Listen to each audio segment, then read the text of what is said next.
We're going to be talking some Royals prospects with Down on the Farm next on Locked On Royals.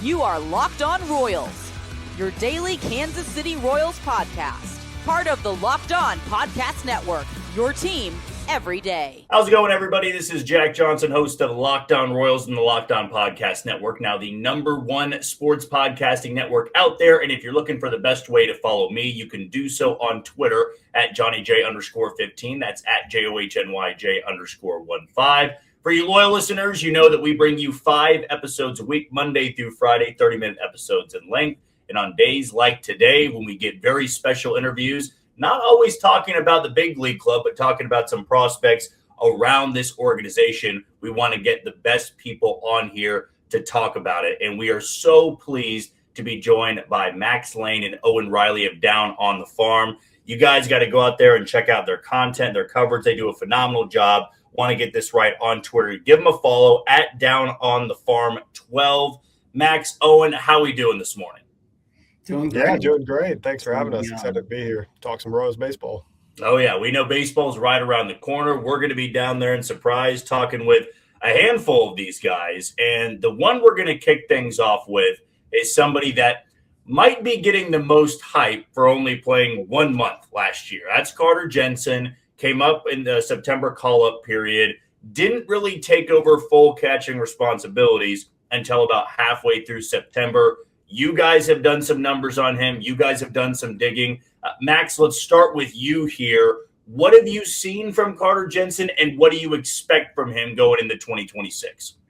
Yeah, so with Jensen, he's been someone for us who we've liked pretty much since the beginning, right? He's always been a catcher who hits, and he hits at a young age. And both of those things for our Oyster model, those are 2 highly valued traits. Guys that hit at levels that are higher than they're supposed to be at in their teens and early 20s. And then catchers who have power. Both of those are exceptionally rare traits, and guys that have those tend to shine. And so for us, he's been a player that has been one of our focuses, one of the guys that's been pretty consistently in our top 100, if not top 50, since day one of our model in the start of the 2024 season. Owen, are you kind of on that same wavelength with Max about Carter Jensen? I mean, we know that catchers with power can be rare. Funny enough, though, the Royals have one themselves and have for years, and a guy like Salvador Perez. So what do you like about Carter Jensen so much? Yeah, I mean, I think the power, like you say, is really exciting, but also the fact that he pairs that with doing just about everything else well as well. I think, he's somebody who we like because the contact skills have been there. And, there have been intermittent concerns about the whiff rate. I think he did a really good job answering a lot of that in his MLB stint, where he only struck out, I think, around 18% of the time. Small sample in MLB, but as a young player coming up, right, that's clear that he wasn't getting overwhelmed there. So I think that you can put those bat-to-ball worries not entirely to bed, but put them away a little bit. And Jensen is a guy who, if he's showing that ability to maintain those contact skills, those tend to be really sticky, right? So one thing we find with our model a lot is that power can come later for guys, and we expect Jensen's power to develop even further. But the fact that he's got that base of contact skills that he's been able to maintain and even improve as he's climbed levels, that's something that's really impressive, especially for a guy playing a premium position like catcher. We saw 2 different trajectories last year with Jack Caglione and Carter Jensen, where Carter Jensen's been this prospect, starting things off in Low A Columbia, getting to Quad Cities, getting to Northwest Arkansas, getting to Omaha. I mean, each and every year he just made that transition and had a full development, where Jack Caglione, we all saw it last year. It was little time in Northwest Arkansas, little time in Omaha, struggled at the big league level. For fans out there wanting to know what all goes into player development and what the right path is there any wrongdoing in rushing a guy? Because Carter Jensen was somebody they really took their time with. Or is it more so of depending on the player? I mean, Jack Caglione was a top player in college, where Carter Jensen wasn't a first-round pick, and he was a prep catcher after all. Yeah, and I think I think there's no right answer, right? You see the Angels, they're a team that loves to get guys through as quickly as possible, and some of those guys have done well. And you see other teams that prefer a little bit of a slow burn, and they've also experienced similar successes and failures. The thing with Caglione is that one thing that we really liked about his debut, and he was a guy that, because of his short time we never really had the ability to model him well. He kept his K rate down. He was still hitting the ball hard. His flaw, and I think the flaw in his overall game, is that he hits far too many ground balls, right? And at the major league level, ground balls, they make you pay. In AAA and AA, they might make you pay a little bit, but the difference in quality between those major league middle infielders, especially, and those guys that you're seeing in double and AAA, it's an ocean. And so even if you are hitting them hard and you're going to be able to get some more hits, guys that are hitting too many ground balls, are going to struggle a little bit. The thing with Caglione, though, is that he doesn't K that much. He isn't hitting weak infield fly balls, and he's still hitting the ball hard. So even if he's not producing right now, he's not getting blown away. He's not getting embarrassed at the dish. And so I think it's worth, especially in the way the season's going and the depth they have at those positions, it's worth giving him some early run. And also, Max, I'm surprised you didn't say this because I know you love talking about this. Catchers tend to develop a bit slower, right? Yeah. So with a guy like Jensen, I think there's definitely an intentionality there over slow burning him a little bit more, because what we've seen from our research, and also what I think is conventional wisdom around the game, is that catchers can take a bit longer to develop, and that's fine. It's not a sign that there's a problem or anything. That's just the way it is, because it's tough to hit really well and also be behind the dish, 4 or 5 days a week. So I think that also plays a role in those different development paths. And like you say, with Caglione, the development curve doesn't end with your major league debut, right? I think people can get lost in that a little bit and be like, oh, he's here, he should be performing at his top level. But, he's still a really young guy. He still doesn't have much major league experience. This is not the finished product, right? You're going to see a lot better things to come from him, I think. I like how you bring up the catching responsibilities, Owen, because I talked with Matt Cotrero over the weekend about the splitting time. The Royals still have Salvador Perez. Salvi, even at 36 years old, wants to play every day. Everybody else around him understands you can't do that with a 36-year-old catcher if you expect him to be at his best later on in the season. So when you have a guy like Carter Jensen, if he's not catching, he'll probably be DHing from day one. But when should the Royals make that transition for a young guy like Jensen who needs to develop chemistry, a relationship with the starting staff, and you get to move a guy like Salvador Perez to a full-time DH role where he can take some pressure off himself, take his legs out a little bit, and he can rest more than he is catching 150 to 160 games a year? Yeah, I think for the Royals, it depends a lot on Salvi, really, right? He's been a catcher that's been below average for the bulk of his late career. So, but as a hitter, he's been fantastic, and so he's generating a lot of value from his bat. So the position itself is something that I think is the flexibility point here. It's not like he's a glove first guy that has to be playing catcher to generate value. So ultimately, I think a lot of it is going to be just due to what we see, right? Once guys get to 35, you really don't know what's going to happen. The decline is coming. You don't necessarily know when it's coming, but I think the Orioles would be really well advised, like you said, give him some days off, give him a lot of days off, let him see what that DH role is like, what that brings, and make sure that you're developing Jensen, because you're at a point now where you're at a young age.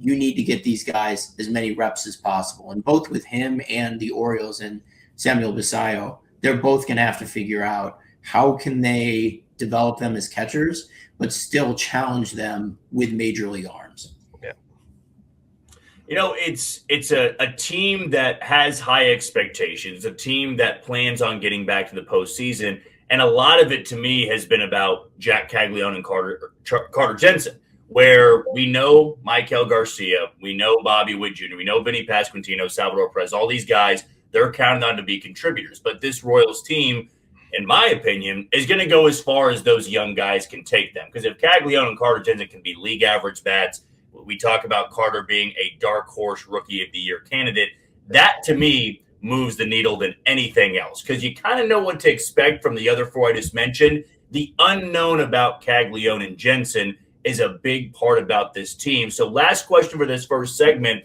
If you were to bank on one of those guys being a league average bat, I'm just talking 100 OPS plus, maybe slightly above that, it can slug a little bit, who would you put your money on to have a more successful 2026? Oh, big question. And maybe Max won't agree with me. I mean, I have a bias towards Carter Jensen because, we've been talking about him. We talk about him at Down on the Farm so much. But I think there's reason to be really optimistic about that happening soon for him, right? Like he put up in the minor leagues last year across all levels a 136 WRC plus. Then he came up and in the major leagues did 159 WRC plus. And right, it's a small sample size, but that's pretty rare. And one thing that we see in our research that's exceptionally rare is the ability to up those numbers while also climbing levels. So the fact that Jensen's been able to do that, that's a really strong indicator for his future success and also for the timeline of that success being a bit more compressed. So nobody's a sure thing, but if there's one prospect that I would bank on to be somebody who can at least put up that league average hitting floor this year, Jensen would be one of my top guys there.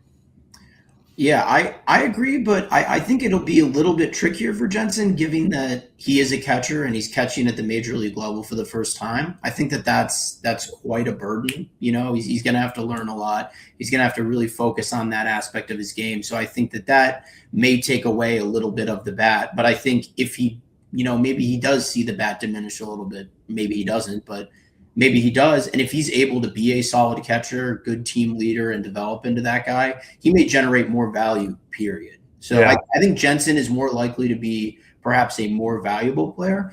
I think Caglione has probably a similar chance to be that above average hitter, but, in his position, that's a little less exceptional, right? Like to have a young catcher at that age be an above average hitter and flash the positive upside positionally that he has, I think could make him more valuable. And I think he might even be, a dark horse for Rookie of the Year. I think he might be one of those guys that's in that lead pack. Yeah, I know a lot of Royals fans are placing their money now on Carter Jensen to be that long shot of Rookie of the Year. We know there's some great candidates in the American League, but with Carter September, it's good to see him get that type of recognition. All right, we're going to take our first break of the show here. When we come back, I want to get Max's Owen's thoughts on maybe some guys that are flying under the radar. We know all about Carter Jensen. We know all about Jack Caglione, but those are not the only two guys that they're doing work on. So we'll take our quick break, come back, and talk about those under the radar prospects next. Hiring isn't just about finding someone willing to take the job. It's about finding the right person with the right background who can actually help your business move forward. And if you want candidates who match what you're looking for Indeed sponsored jobs is the move. Because instead of hoping the right person stumbles across your post, Indeed helps you match with quality candidates by boosting your job listing to the people who fit your specific criteria like skills, certifications, and location.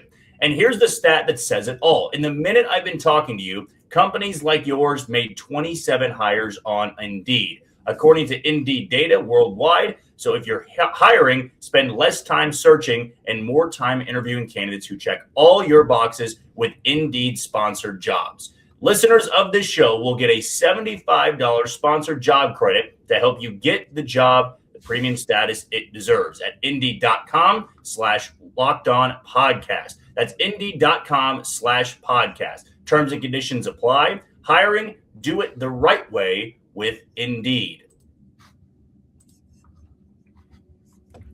Welcome back into Locked On Royals and the Locked On Podcast Network, now the #1 sports podcasting network out there. I'm your host, Jack Johnson. We are joined by the guys from Down on the Farm, Max Lane and Owen Riley. We just talked Carter Jensen and Jack Caglione, but guys, I know you do phenomenal work. And again, if you need to go out there and follow them, you have to go out there and follow them at Down on the Farm 12. Tell me some other under the radar guys that we're not talking enough about. Yeah. I mean, maybe you're really devoted listeners who know every Royals prospect will be talking about these guys, but certainly on the national scene, they don't get a lot of play. One guy that I'm interested in looking at this year is Yandel Ricardo, who, he's a shortstop. He's going into his age 20 season. And last year when he was in the Complex League, he hit amazingly well. He put up over 150 WRC plus, which was really exciting to see. Royals understandably promoted him to low A. He really struggled there. He put up a 61 WRC plus there, right? So that's going from superb to very below average very quickly. And those are both pretty big samples, right? We're looking at hundreds of plate appearances in both cases. We have him as the Royals' fifth best hitting prospect and not super high overall because our model gets scared off by that drop in performance. But with that said, a guy who does that kind of strong hitting performance while playing a premium position, while also being a teenager in the complex, is somebody that you can't discount, right? It's hard to climb levels, and the jump from the complex to low A is a big one. And so obviously it's not the sign you want to see that he struggled so much to make that jump. But I think that if you look at his full season stats, they get really depressed by those low A numbers. And it's worth talking about him a little bit more because he has shown that upside. And I don't think you're looking at somebody who's going to be, a star player here, but he's somebody that still has the upside of a guy who could contribute at the major league level, especially if he can improve on his ground ball issues. And also he's hitting a lot of infield fly balls right now. So if you can address those two things with a full season ball, I think he's somebody to keep an eye on and be a little bit excited about. Who else do you got, Max? I mean, you look at the young middle infielders at the lower level for the Royals. There are a lot of guys that pop. Certainly the Royals are high on some of those guys going into spring training. But offensively speaking, who else for you is flying under the radar? A guy who's going to be interesting and has a big season ahead of him for sure is Blake Mitchell. He, billed as a catching first catcher. People thought the bat would be there. And last season, even going into last season, people thought that he would be, the heir to Salvi instead of Carter Jensen. And Carter Jensen has quickly ascended, seemingly taken the crown, or at least shared the crown for now. But the issue with Mitchell has just been the strikeouts, right? He's kept a 30+% strikeout rate in all three of his seasons. Last year, in his second brief stint in high A, he played most of this season in high A after a little bit the year before. He had a 32.9% strikeout rate. The other tricky thing with Mitchell is that while he is putting up decent WRC numbers, he's been over average every season. A lot of that is based on walks. He walked 20.8% of the time last year, which is extraordinary. And the issue that we have with that is the fact that pitchers walk a lot of guys at those lower levels. If you're walking 20% of the time with some power in AAA, that's pretty good. If you're doing that in AA, it's decent. But if you're doing it in high A or below, it's not that exceptional. Like, guys are throwing a lot of balls, and what our model likes to see at those lower levels is some combination of bat to ball that is good, whether it's creating a lot of contact and extra base hits, or hitting some home runs and having contact that isn't terrible, right? Some sauce of that. And Mitchell is below average in every hitting category that's not home run power and walks. So that's going to be an uphill battle for him. He's going to have to figure out, what is his best route to getting on base, because those walks aren't going to be sustainable all the way up through the minors. But with him, the glove provides the upside where if he can get to even below average, he'll be a guy that will for sure get major league time. Yeah, he had the broken hamate bone in spring training last year, and that really derailed the rest of his season. It's tough with young guys when you're trying to develop. I mean, an injury like that, you're not starting until midseason. There's going to be issues. But, Max, I like how you bring up these strikeout numbers, because for a lot of Royals fans, that's been the main concern. We can fall in love with these 470-foot home runs in the Arizona Fall League. We can fall in love with a 20% walk rate. But 18 to 20-year-old pitchers in high A, maybe a little bit older than that, they're going to be wild. They're going to be throwing the ball all over the place. And if you can lay off those pitches that are nowhere close to the zone and you're patient, that's fine. But the 30+% strikeout rate, that's far too high for that level, because it only is going to get worse in AA. It doesn't matter what type of power you have or how much you're walking. If you're striking out north of 30% of the time in high A and AA, it might as well be 50% at the big league level. And with Carter Jensen ascending the way that he has, I know you're high on him, but what future can he have in Kansas City? We know Salvador Perez is coming down to the final year or two of his big league career. Once Mitchell gets here, is there any part of his game that makes you think he can move out of position? Because if Carter Jensen comes up, and let's say he kills it this year, and he becomes that catcher to replace Salvador Perez, when Mitchell gets here, we got to think about he's still a former first-round pick. Not sure you want him being a backup catcher, and they both hit from the left side, so you can't really platoon him. But I also can fully acknowledge he's elite defensively, and that's always been a part of his game. So is it harder moving out of position? Is it figuring out something else? I've always wondered what the Royals want to do with those two once they're both in Kansas City. Yeah, it's a challenge. I mean, hopefully, right, you get in a situation where it's a good problem to have and you have two guys who you're happy to have back there. I think it's really unlikely. Like, if Mitchell moves from catcher, that's his value gone, essentially, right? I don't think there's any way that he moves. So if somebody moves, it's going to be Jensen. And I think, Jensen has shown he's a good athlete and he's adaptable, right? And so I think he's not the craziest guy to think maybe you could put in the corner outfield. Also think about somebody as a trade piece, right? I think, part of me wants to say, oh, you can have Jensen catch 4 days a week and Mitchell catch 2 or 3. But I think when you're talking about, like you say, a former first-round pick whose upside you want to explore and take advantage of, you don't want to put him in that kind of role in the major leagues, right? Because then he's sitting around 2/3 of the week not getting that development time. So I think the path forward, hopefully for the Royals, is they both become productive players and they can use one as a trade piece down the road or experiment a little bit more with Jensen in the outfield. But we'll have to wait and see. I think there's still a lot of unknowns there. And one thing that we try to do on our website is we Oyster Analytics, our shiny app, we break down each player's likelihood to reach the major leagues by contributor, regular, and star, and they come in percentages based on our model's output.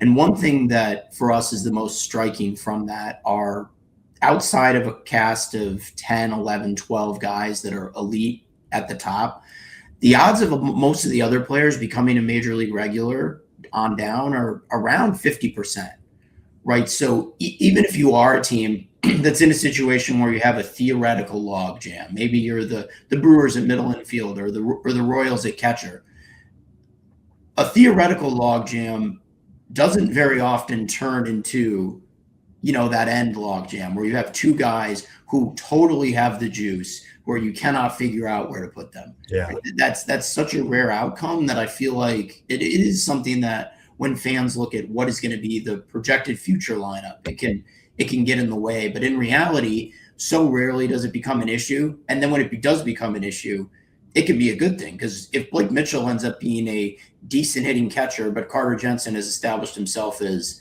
one of the game's top 15 guys, they can trade him for somebody who is a serious stud. And any team in the league who doesn't have one of those top 15 catchers would want a guy who's a good glove first solid option, like a hopefully fully developed Blake Mitchell can be. Yeah, I know a lot of Royals fans are wondering if Blake Mitchell at this point is a better trade prospect than somebody that's a part of this future. And with the Royals, they're in it at the trade deadline. We know last year teams asked about Blake Mitchell. They asked about Carter Jensen. Well, it would have been selling low last year instead of selling high because he was coming off injury and he wasn't playing that well. So we'll see. We'll definitely revisit that in July if the Royals are buyers. And if they're buyers, no doubt that Blake Mitchell will be one of their top trade chips. We're going to take our final break of the show. When we come back, anybody we missed out on, we're going to talk about it in the final segment of Locked On Royals. All right, guys, we want to tell you a little bit more about TurboTax. Tax season doesn't have to take over your life. This year, TurboTax is making it easier than ever just to hand things off and move on with your day. With TurboTax Full Service, you can have your taxes done for you by a trusted local expert, start to finish, without the stress or guesswork. For a limited time, you can have your taxes done by a local TurboTax expert for just $150 all in. If a TurboTax expert didn't file for you last year, just file by February 28th. With TurboTax Full Service, you can have your taxes done for you by a trusted local expert without this stress and guesswork. Again, just wanted to repeat that so you guys know how easy it can be with TurboTax. So take the taxes off your plate and get back to your life. Visit TurboTax.com/local to book your appointment today. And before we move on to our final segment, I want to give you a quick reminder on the Everydayer Club. Guys, if you are diehard Locked On Royals listeners, scroll below on this video or wherever you're listening to this podcast and click on that URL link. The Everydayer Club is going to give you that Discord channel access, Locked On ad-free Royals episodes on the podcasting platforms. It's so much fun. We're getting a lot of good feedback from it, and it's very affordable as well. So again, those diehard listeners out there, or if you just started and you can't get enough of 5 episodes a week, there are some upgrades to it. Again, very simple to sign up. Scroll down below, click on that URL link, and they're going to be able to take you from there.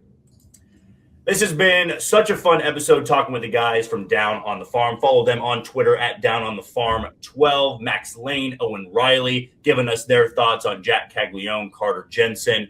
Also talked a little about Blake Mitchell. And Blake Mitchell, Carter Jensen has been a talking point the last couple of offseason. But guys, there are a few that have been in this organization for a long time. And whether they be first-round picks, second-round picks, they haven't really blossomed. And a guy that, yet again, is showing up to spring training is Gavin Cross. And Gavin Cross was a first-round pick coming out of Virginia a couple of years back. And he's somebody that just really hasn't caught on. And I'm not so much going to dive into Gavin Cross himself, more so about first-round picks and how long you give them, right? Because when you have a first-round pick, it's a college bat, it's a college pitcher, you expect those guys to get up to the big leagues minimum now of maybe half a season or a full year.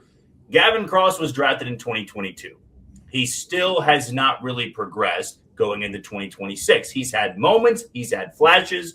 In your guys' opinion, and this is not just Royals-centric, first rounders, college guys, how long do you give them before you're not really considering them to be a future part of the team anymore? Yeah, I mean, it's tough. And again, I'm not going to evade the question entirely, but I do think, there's a lot of variability, case by case basis, et cetera. I think one thing we've found is that when you're looking at guys who play premium positions, specifically shortstops, those are the guys who are the most likely to get that return on investment from with those high draft picks and high bonus amounts. Same thing for international signings. Higher bonus amounts going to guys who play premium positions tend to work out better. So I think if you're looking at a guy who maybe we've already talked about the slow development and speed of catchers, but also say maybe somebody who's a glove first shortstop or an elite center fielder, right? Those are the guys who, if you're drafting them high, giving them big bonuses, you can afford to wait around a little bit longer. I think when you start to get concerned about that timeline is when they don't have that defensive floor on their value from those kind of things. And when they're showing that even when they're playing against players who might actually be younger than them on average, like Gavin Cross playing in AA at 24, right? And he's still not really able to quite put it all together there. That's pretty concerning, because what we're looking for when we're looking for our top prospects and what our model looks at is players who are doing really well relative to their level, right? So if you're 19 and putting up great numbers, or if you're 19 and putting up good numbers in AA, that's much more impressive than being 25 and putting up good number and great numbers in AA, right? So I think that we're seeing some of these guys are getting close to that point where it's saying, well, if it's not coming together after 900 AA plate appearances and there's not some other tool in there that's really going to carry weight in the show, it's going to be a struggle going forward. I don't know, Max, if you wanted to add to that at all. I know, I agree. And I think Cross also has something in his profile, the opposite, but the same as what Owen is saying, right? When he came to the big leagues in 2022, he had 123 plate appearances in A-ball, 170 WRC plus, right? And I'm sure that got a lot of fans pretty excited.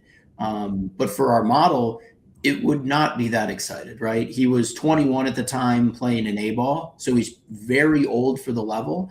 And oftentimes you do see college guys come onto the scene and do quite well in the lower levels of the minors, a lot of the time because they're simply more physically developed. You're getting a bunch of 21, 22, sometimes even older players that are playing against, 19, 20-year-olds, right? Or guys that are around their age, where for a lot of these international signings, you could see guys, Leo DeVries was at that level at 17 last year, 2 years ago. Yeah, last year.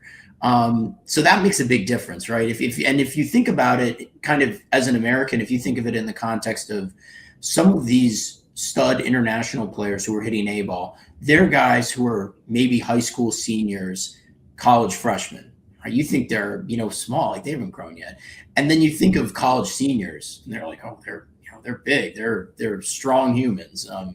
Even in Division III, the guys who were seniors were a lot stronger, a lot bigger than the guys that were entering the program as freshmen. And so I think you got to really think of your prospects in that same manner. If a guy is tearing up lower levels, even if they're putting up impressive numbers, even if they're showing power and all these other tools, it doesn't mean quite as much if you're doing it at an old age. And we've seen that with Cross, where he's gone up to AA, and it's just been, a tricky game for him, where the K rate's been high enough, the walk rate has been low enough, and he just hasn't made good enough contact to be someone who's a plus player. Last thing I want to talk to you guys about, and this has just been so enriching, I would say, for a lot of Royals fans, of knowing more about prospects, knowing about guys that we all expect to follow this year. And one that I'm not sure is getting enough love is Carson Roccaforte. The Royals, it's widely known, they have not had the best outfield over the last couple of years. And he was somebody, when he was drafted, you loved the glove. You thought the bat could play a little bit at the lower level. Now we saw him get to AA and really tear it up. On base numbers were good, hit for a little bit of average. Defense is still good, can play all three outfield spots. Is he a guy that you think can get to the big leagues in 2026? Or does this need to be another year where let's let him hit in AA, let's let him get to AAA? The Royals have Caglione in right, Isaac Collins in left, Isbell and Thomas in center. He would really have to be one of the top performing players in AA and AAA to get a chance. Or should we just leave that door open and say, I don't know, by July and August, if the Royals are in it and he's playing really well, he's good enough to play in the big leagues this year? I think Roccaforte is a guy who's worthy of a little bit of a slow burn. I think, he's shown strong hitting. The flaw is that high K rate. And my concern with rushing him is that he could be a 35, 40% K guy in the bigs. And that's not really helping. He's a guy that, so what Owen created as a part of our system midway through last year is based on an article where we looked at different archetypes of hitters. He fit each hitter that we measure with an archetype. Roccaforte is a launcher, right? Launchers have high lift, high home runs, typically poor K rates, but, respectable contact. And the ones that are elite have high walk rates or high contact rates. And Roccaforte is the exact definition of a launcher. Big home run power, big gap power, big lift, not great K rate, and walks a lot. So the question with him, right, is going to be age for the level. He's been a bit older than the levels, right? He only succeeded in A ball or high A ball as a 23-year-old. And then in AA, he was still pretty good as a 23-year-old, although in 2024, he struggled a little bit in high A. So the thing for him is going to be, as he goes up those levels, can he bring that K rate down just a little bit, right? Putting up around a 30% K rate at these levels is a sign that you're going to struggle to make big league contact. But he's been walking at a decent rate, which he kept up into AA, which is a positive sign. And his bat to ball and gap power is solid. So when he runs into one, he's hitting it. Ultimately, I don't think he's a guy that is someone that is on the verge of making that jump to the big leagues. But I think if he has a successful season this year, he can enter from that prospect in the periphery territory into a guy that you could see, chipping in, getting those big league at bats, and then having the ability to carve out a niche in the show. What about you, Owen? Do you see Carson being able to make that jump rather quickly? He'll be in big league camp with the team, or is it more of that slow burn that Max is talking about? Yeah, you're more familiar with like the Royals' kind of internal philosophy on this, but overall, I'd go with what Max is saying. He's not a guy, basically, just because the contact skills are not quite there yet. He's not a guy that I would want to rush, because I think that's the kind of thing that gets exploited more at the major league level. So I think you want to see him try to address that a little bit more. Of course, it can go either way with that too. The Yankees have been taking that approach with Spencer Jones now for years, right? And you haven't seen much progress on the K rate. And they're getting to the point where they're just going to say, okay, we're just going to give it a shot. So maybe eventually the Royals end up in that boat too. But for now, I would say give them a chance to try to work that out. All right, guys. Well, great stuff. Absolutely can't wait to do this again. I want to give you an opportunity to plug any more socials that you guys have. Tell us what you're working on. The floor is yours, because I want all of our listeners to find where you guys are, and I'll be sure to do a good job of plugging you guys as well. Absolutely. So you can find us the most on the Down on the Farm Substack. We publish weekly, and during the season, weekly plus a little bit more articles on prospect breakdowns, player development type stuff, overall game strategy, research projects, things like that. This offseason, we're trying to up the ante for our paid subscribers, adding some features to follow your favorite minor league players. And that's where we're going there. Again, you can also follow us on Twitter on Down on the Farm, at Down on the Farm 12. And Owen and I started Oyster Analytics before we became a part of Down on the Farm, and you can find us at Oyster Analytics on Twitter as well. Yep. All right. Well, guys, thank you so much again. I'll definitely be looking forward to having you guys more on the show, probably after spring training at some point, so we can talk to some of these guys in person, and we'll tell you how they're going to be doing. But that's going to do it for us. Another edition of Locked On Royals. Tomorrow, we'll break down a little bit more of some offseason talk with the team. So make sure you subscribe and follow this podcast so you get all the latest episodes. If you never miss an episode, the Everydayer Club is built for you. Get Locked On Royals ad-free, plus members-only Discord access and more. Head to the URL link below to join the club. And for those on video, we send you to the first ever 24/7 National Locked On Podcast Network YouTube channel. On audio, make sure you make your second listen Locked On MLB. But until tomorrow, you take it easy, Kansas City.